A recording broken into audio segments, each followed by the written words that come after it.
Assalamualaikum warahmatullahi wabarakatuh. Salah sejata saya main game Spunky Pace yang ke-6. Spunky Pace yang ke-6 ni negeri dah nampaknya semuanya ni. Okey. Kenapa semua jadi macam ni? Cuba kita letak satu persatu karakter. Nice.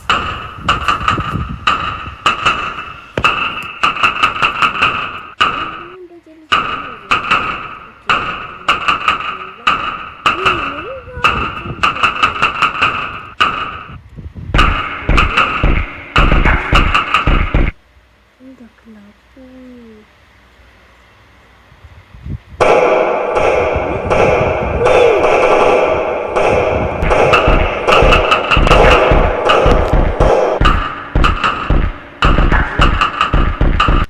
Tak ada apa-apa guys. Ni tak ada apa-apa. What? Ni macam bahaya guys.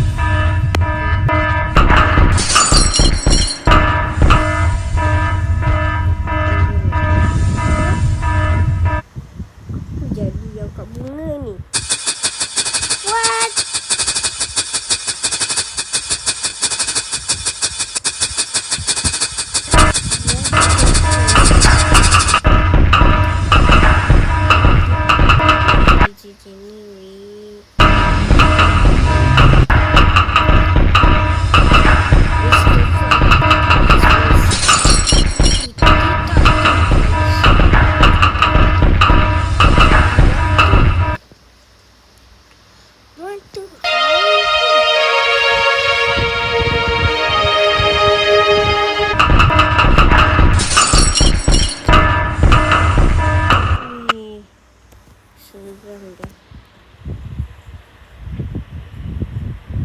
Spunky tak ada tangan. What? Tak ada mata. What? Bukan. What? Buat. Oh, jadi fake days.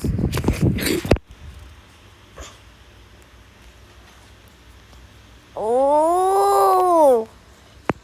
Ni macam hantu pecahkan lah. Macam dekat rumah. Nampak kat luar. Hantu dia macam tu. Lepas tu dia masuk. Tu kan betul. Okay. Kau nak liti ais.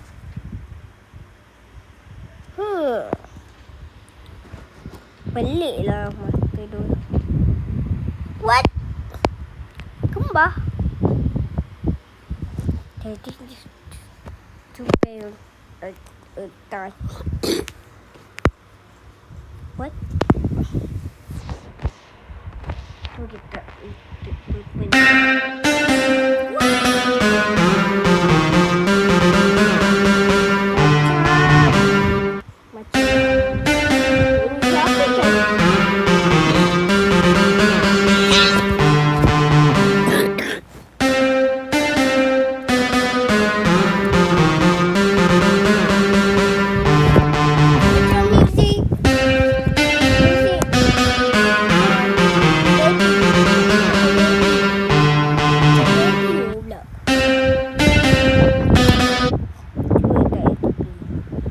topi ni tak ada apa-apa guys.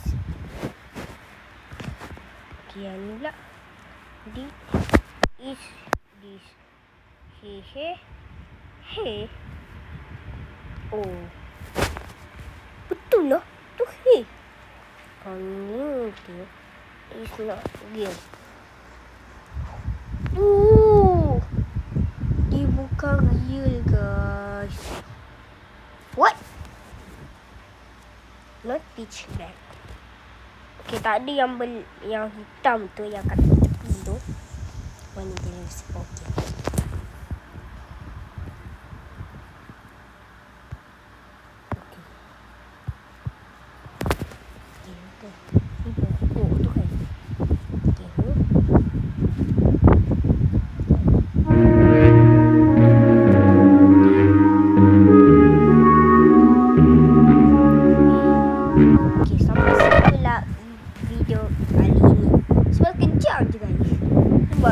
banyak sangat lah. Banyak sangat lah. Muzik berbeza. Okay, bye-bye. Assalamualaikum warahmatullahi wabarakatuh. Bye.